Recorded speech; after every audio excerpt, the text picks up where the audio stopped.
All right. Well, we've been moving forward, and hopefully we're moving upward. We're ascending.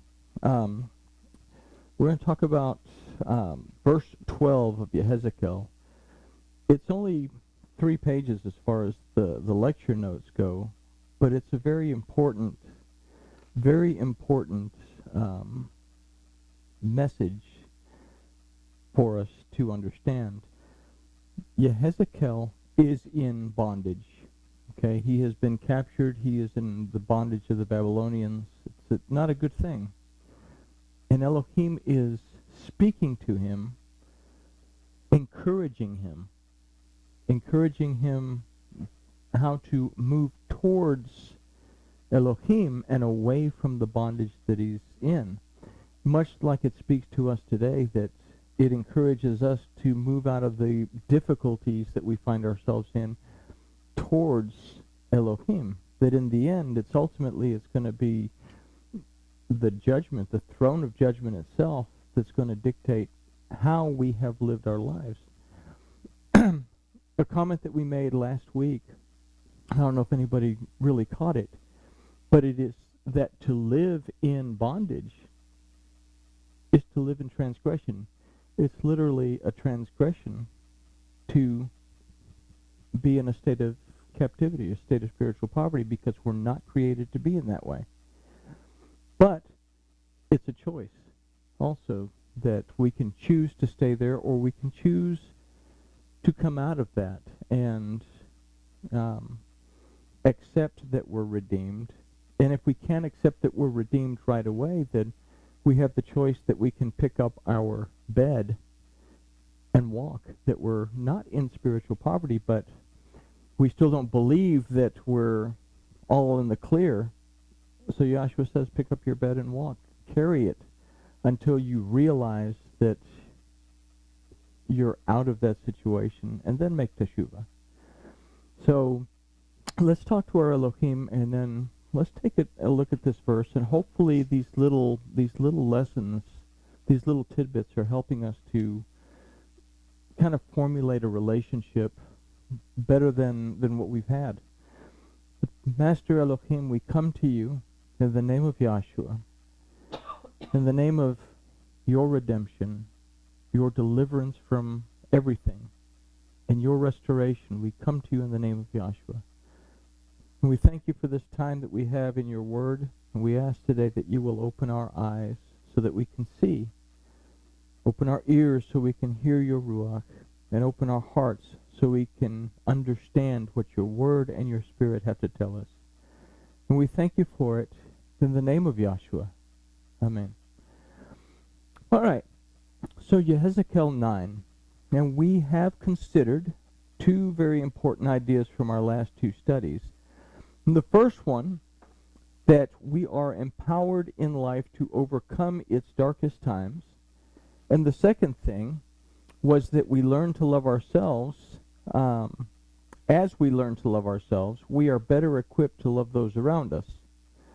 In both of these concepts, we learned that we can put a minimal effort into what we're doing, and we said that this was kind of like putting the effort that Cain put into his offering, or that we can strive to offer the best that we can, like Abel. Abel took the time to dress out the sacrifice and offer the fat on the side and everything, basically like Leviticus tells us to do.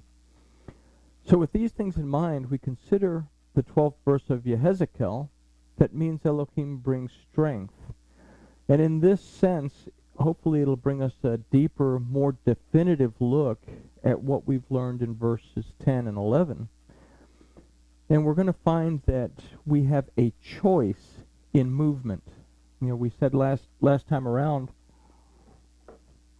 we said last time around that we actually got the steering wheel and the keys to the chariot. So we're going to find today that we actually get a transmission that allows it to move forwards, backwards, and stop. So, verse 12 says, "And they went everyone straight forward, whither the Spirit was to go. They went. They turned not when they went.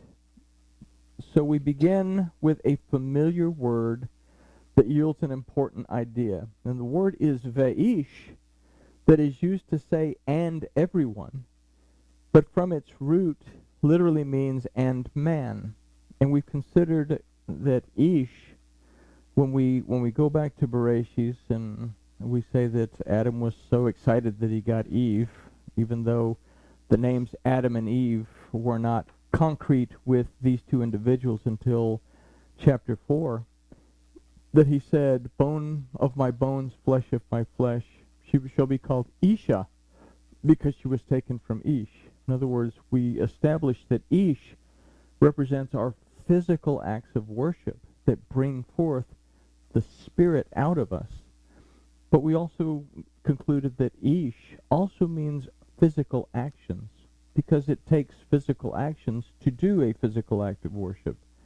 So this represents our physical worship. We also considered it to represent our physical actions as well, as they too can manifest a spiritual condition. Now, when I wrote that, I kind of had to go over it a few times and said, how can my physical actions manifest a spiritual condition? That if I act strictly according to my carnal mentality, it brings out a spiritual manifestation that can bring me down. And we call these spiritual manifestations things like anxiety, stress, depression, anger. These are negative traits that we can bring out. That, why do I call them spiritual? These things are held in the kingdom of Elohim until we make teshuvah. Whatever we bind on earth is bound in heaven. Whatever we loose on earth is loosed in heaven. When we're angry, depressed, anxious, we have a tendency not just to speak negative things, but we also have a tendency to say negative things. We also have a tendency to allow this negative impact, this negative spiritual impact, to affect our actions, so that we actually do things that we shouldn't do. Which takes us to what Yahshua said, that it's not just don't murder. He said don't even think about murdering. And if you've thought about it, then go to the person that you've thought about it and ask forgiveness, make teshuvah, in a sense. And I'm combining several verses together for that concrete thought. So we consider that our physical actions can also manifest the spiritual condition. Now, if we look at this word, vaish, we consider the vav, that means and, that is the prefix of this word. It's also a representation of our human side, our carnal side. It means attachment. It means to be attached or to reattach, but it also represents our carnal or physical side. And this precedes the word ish and vaish. And with this we can formulate an idea that the actions of or attached to the physical person. Again, the idea that we have to physically open the word and study it. We have to physically wrap ourselves in the talit, or close the door, or go upstairs, or go into the other room, and we have to physically speak forth our prayer. We have to physically praise if we do that at home. We close the door and the window so the neighbors don't see and call the police because there's a crazy person in the house. And we turn the music on and we're sitting there praising. It's a physical action. So the actions of or attached to the physical person. The next word that we come to is el, that in the verse is used for went, but it literally means to go towards or to go away from, and or to go towards or in the direction of something, but it also means according to. Those are the positive sides of. It also means on account of. Now, the negative category of this word is to go away from. It means against.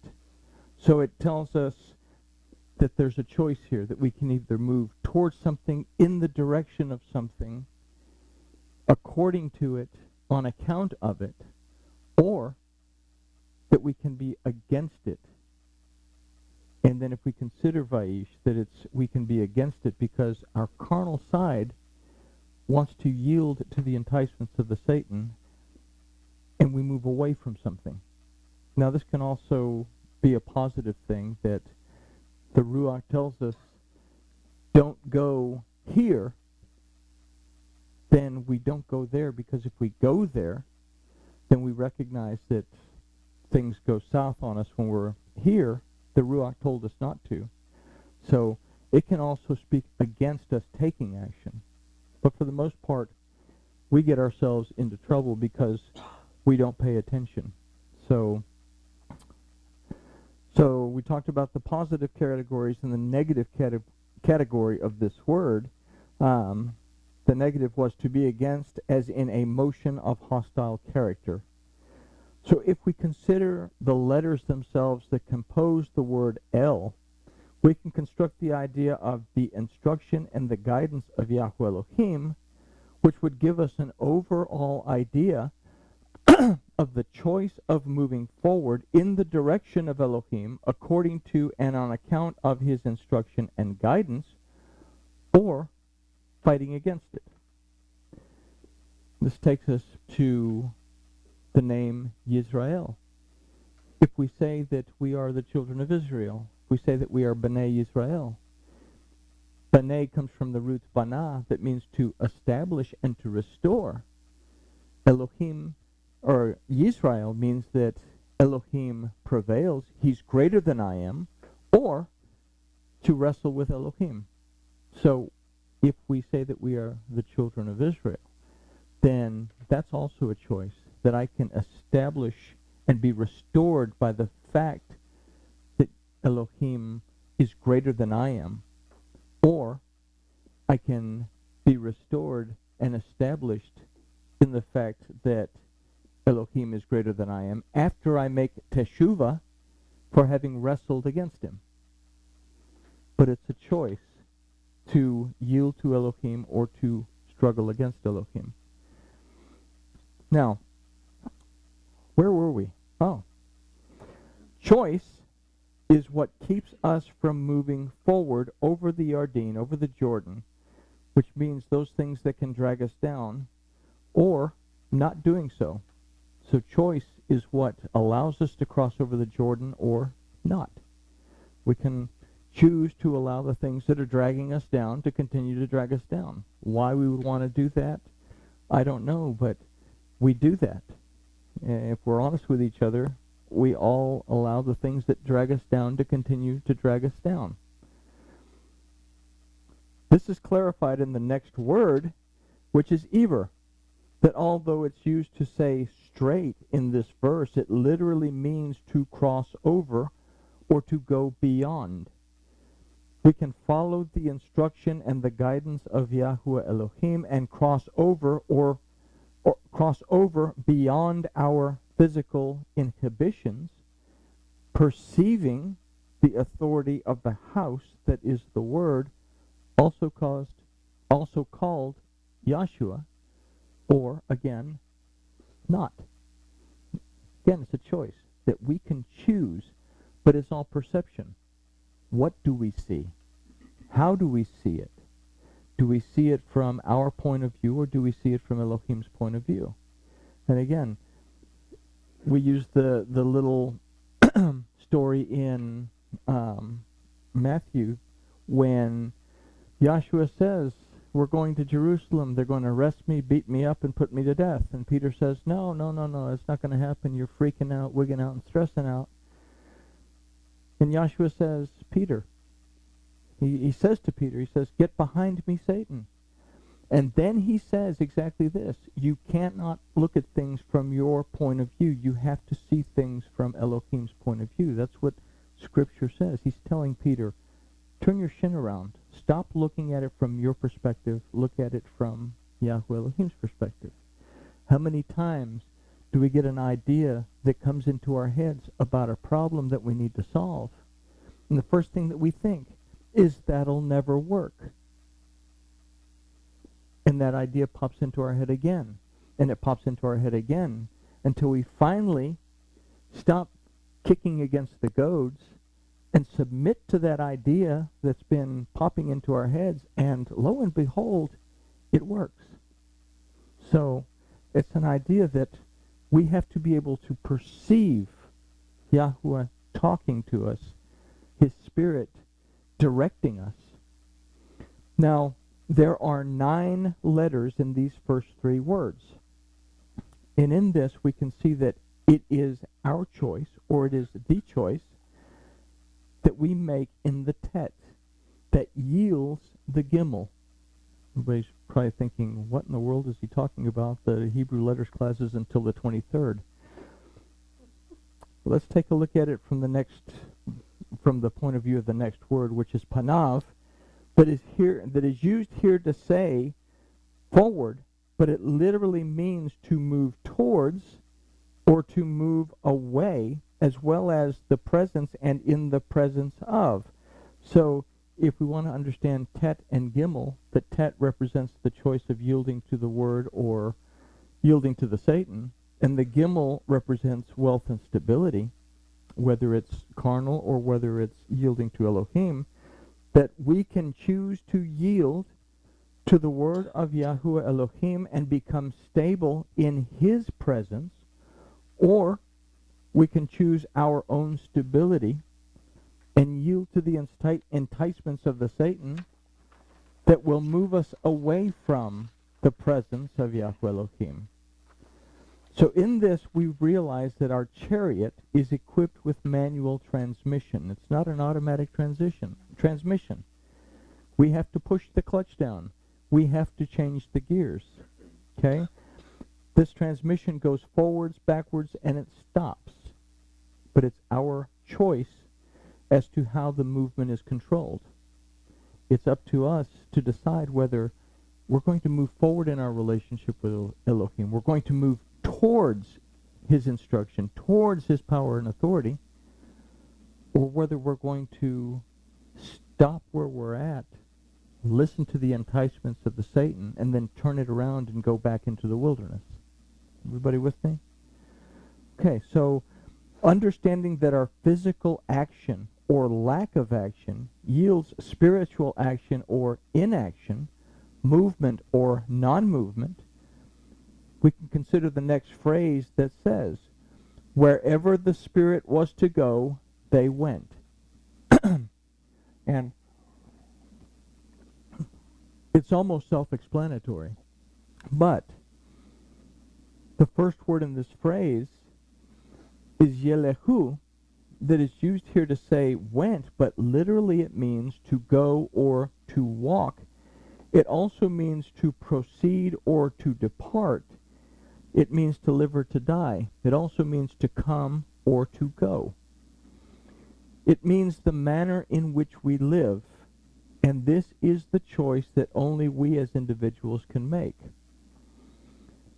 If we were to take the letters of this word into consideration, we could take note again of the Vav, that it represents the physical element of the flesh attached to the Yod, which is the truth, power, and the ability of Yahweh Elohim, the Lamed, the instruction and the guidance that's found in that truth, and the Kaf, the blessings that come from walking according to that truth.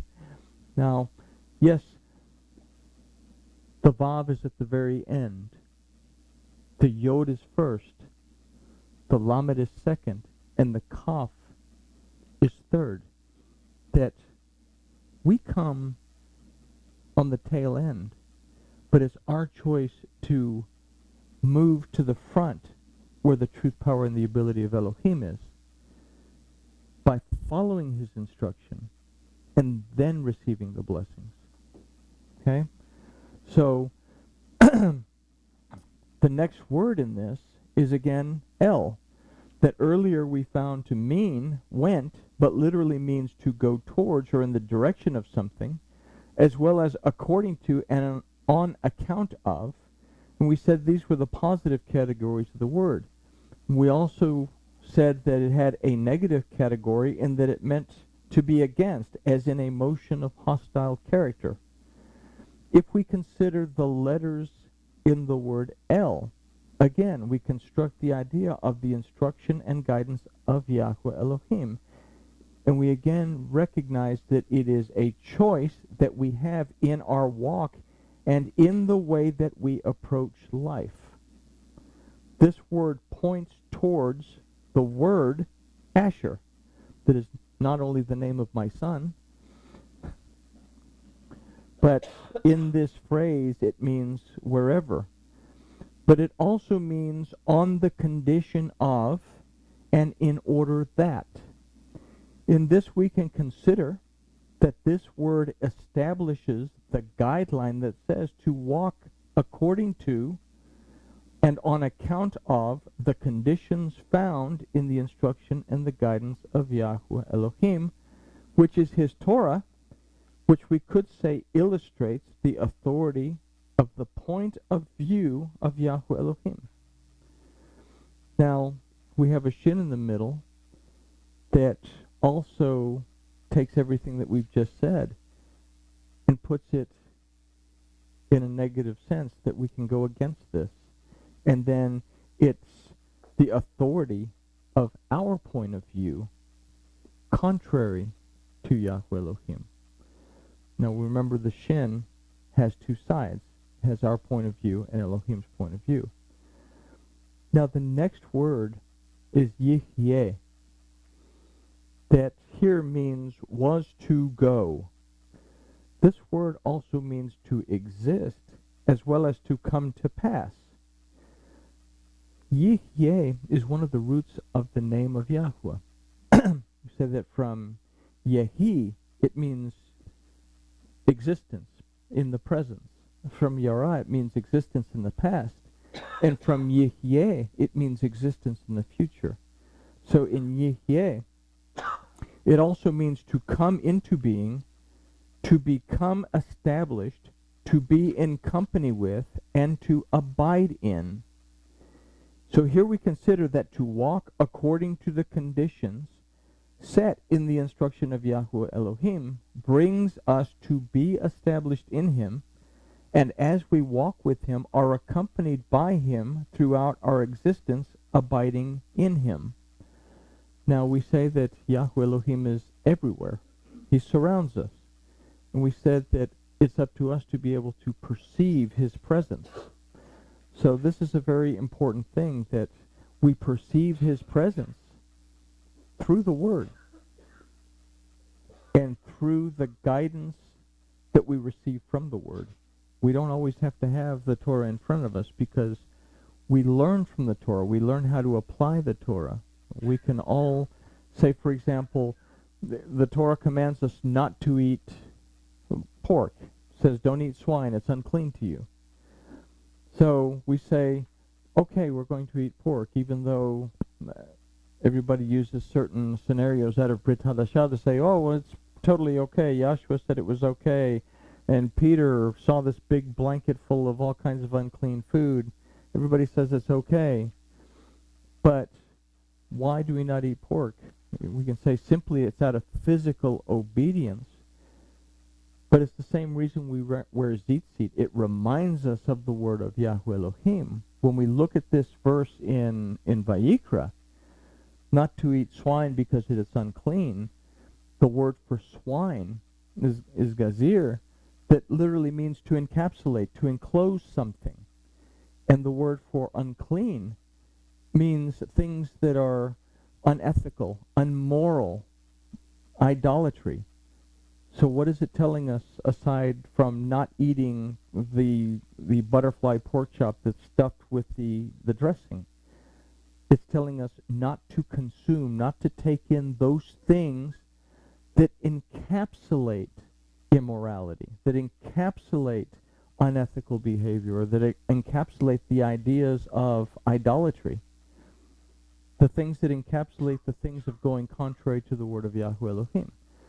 So we exercise our physical self in order to strengthen our spiritual self.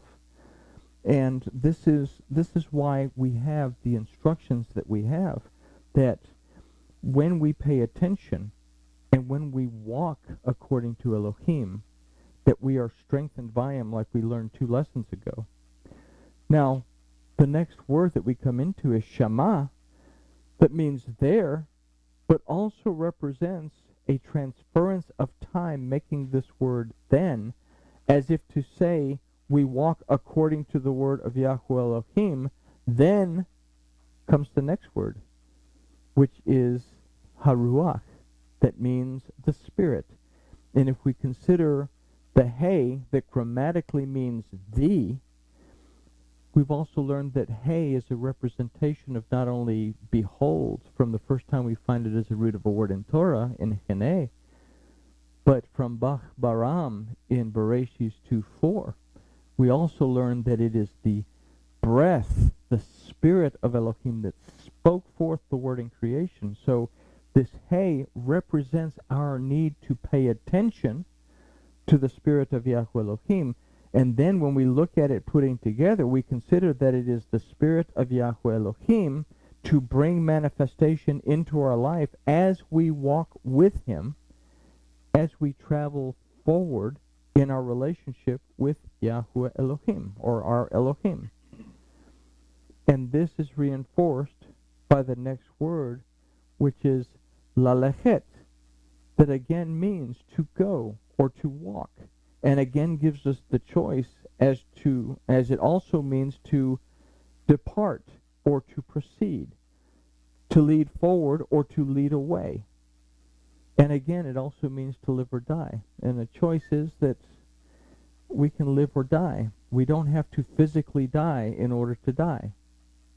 We can die spiritually. And we can be totally and completely fine spiritually dead, without a relationship in Elohim.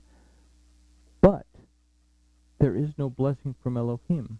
You can only gather so much stuff before stuff becomes irrelevant. How many rock stars and actors that have all the money in the world and all the fame in the world that they need, how many times do we read about these people attempting suicide or committing suicide? And you think to yourself, you're trying to figure out what it's like to wake up in the morning and not say, how am I going to pay the electric bill, the phone bill, and the water bill all at the same time because they were due 2 weeks ago? And I use that as an analogy. These people have all the money in the world, all the fame in the world. Some of them have power. But if they're spiritually dead, it means nothing, and these people live a miserable existence wanting to end their lives. So, again, lelachet, to go, to walk, and again gives us a choice, as it means to depart or to proceed, to lead forward or to lead away, and to live or to die. Which brings us again to the word yelehu, that is used here to say went, but literally means to walk or to go, as well as to proceed or to depart, to live or to die. It means the manner in which we live. And again, this is the choice that only we as individuals can make. And if we take again the letters of this word into consideration, we did this earlier, but we could again note that there's the Vav that represents the physical element, and the Yod that represents the truth, power, and the ability of Yahweh Elohim, the Lamed, the instruction and the guidance that's found in his truth, and the Kaf, that's the blessings that come from walking according to that truth. So I find it interesting that the same concept in different word form is presented repeatedly, as if it's being emphasized several times in different ways throughout this verse, and in much like the same way that we would speak to a child to help him or her understand what we're saying. When we speak to a small child, we have to repeat it And sometimes we repeat it several different ways so they can see it from several different points of view. And we see that within this verse. It's telling us one thing, but it's telling us in several different ways so that we'll actually grasp it. It appears as if Yahuwah Elohim is seeking to make the choice